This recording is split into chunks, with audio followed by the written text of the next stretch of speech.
গত ফেব্রুয়ারি মাসে শুরু হওয়া ইরান যুক্তরাষ্ট্র সামরিক সংঘাতের রূপ ধীরে ধীরে চরম উত্তেজনায় পৌঁছেছে।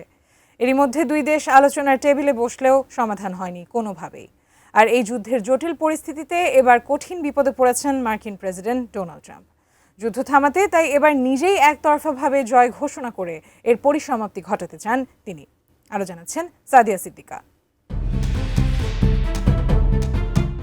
মধ্যপ্রাচ্যের চলমান রণক্ষেত্রে এখন এক নাটকীয় মোড়। মার্কিন প্রেসিডেন্ট ডোনাল্ড ট্রাম্প একতরফাভাবে জয় ঘোষণা করে এই যুদ্ধ থেকে বের হয়ে আসতে পারেন। সম্প্রতি এমনই এক চাঞ্চল্যকর সম্ভাবনা দেখা দিয়েছে। আর এ নিয়ে এখন চুলচেরা বিশ্লেষণ চালাচ্ছে যুক্তরাষ্ট্রের গোয়েন্দা সংস্থাগুলো। ওয়াশিংটনের ভেতরের পরিস্থিতি থেকে নিশ্চিত যে দ্রুত উত্তেজনা কমিয়ে হোয়াইট হাউসের ওপর থাকা অভ্যন্তরীণ রাজনৈতিক চাপ কমানোই এখন ট্রাম্প প্রশাসনের মূল লক্ষ্য। তবে এই জয় ঘোষণা কি আদৌ শান্তি আনবে নাকি ইরানকে আরও শক্তিশালী হওয়ার সুযোগ করে দেবে তা নিয়ে খোদ মার্কিন কর্মকর্তাদের মধ্যেই দেখা দিয়েছে চরম উদ্বেগ। ইরানি সংবাদ মাধ্যম শাফাক নিউজের এক প্রতিবেদনে এই তথ্যটি জানানো হয়েছে।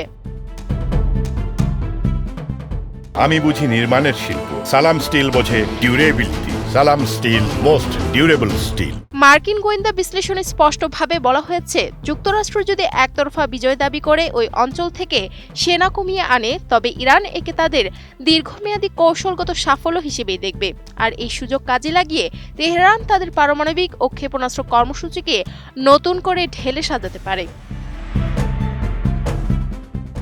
অন্যদিকে যদি মার্কিন সেনা উপস্থিতি বজায় থাকে, তবে ইরান একে আলোচনার টেবিলে চাপ সৃষ্টির কৌশল হিসেবে গণ্য করবে। হোয়াইট হাউসের মুখপাত্র ক্যারোলিন লেভিট অবশ্যই স্পষ্ট করে দিয়েছেন, আলোচনার পথ খোলা থাকলেও যুক্তরাষ্ট্র তাড়াহুড়া করে কোনো খারাপ চুক্তি করবে না।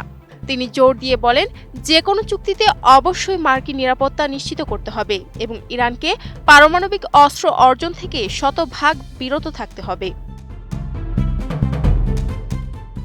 একই সুরে মার্কিন পররাষ্ট্রমন্ত্রী মার্কো রুবিও জানিয়েছেন, তেহরানের সঙ্গে এমন এক নিশ্ছিদ্র চুক্তি করতে হবে যা তাদের পারমাণবিক উচ্চাকাঙ্ক্ষাকে পুরোপুরি রুখে দিবে। এদিকে রণক্ষেত্রের উত্তেজনা এখন ছড়িয়ে পড়েছে বিশ্ব অর্থনীতিতেও। ইরান কৌশলগতভাবে গুরুত্বপূর্ণ হরমুজ প্রণালী বন্ধ রাখায় বিশ্বজুড়ে জ্বালানি সরবরাহ ব্যবস্থা বিপর্যস্ত হয়ে পড়েছে, যার সরাসরি প্রভাবে আন্তর্জাতিক বাজারে তেলের দাম হু হু করে বাড়ছে। কূটনৈতিক দৌড়ঝাঁপ চললেও এখনও কোনো টেকসই সমাধান আসেনি। এই অচলাবস্থার মধ্যেই ইরান তাদের দাবি আদায়ে অনড় অবস্থানে রয়েছে। তেহরানের সাফ কথা, নতুন করে আলোচনা শুরু করতে হলে আগে যুক্তরাষ্ট্রের কঠোর অবরোধ তুলে নিতে হবে। সেই সঙ্গে তারা হরমুজ প্রণালীর জন্য নতুন আইনি কাঠামো এবং নিষেধাজ্ঞার কারণে হওয়া অর্থনৈতিক ক্ষতির জন্য মোটা অঙ্কের ক্ষতিপূরণও দাবি করেছে। আলোচনার সমান্তরালে পেন্টাগনের টেবিলে সামরিক বিকল্পগুলো এখনও বিবেচনায় রয়েছে। গোয়েন্দা সূত্রগুলো বলছে, কূটনৈতিক প্রচেষ্টা ব্যর্থ হলে ইরানের রাজনৈতিক ও সামরিক নেতৃত্বকে লক্ষ্য করে বড় ধরনের বিমান হামলার পরিকল্পনা চূড়ান্ত হতে পারে। তবে আশার কথা এই যে, আগের তুলনায় এবার সরাসরি স্থল অভিযান চালানোর সম্ভাবনা অনেক কম বলেই জানা গেছে।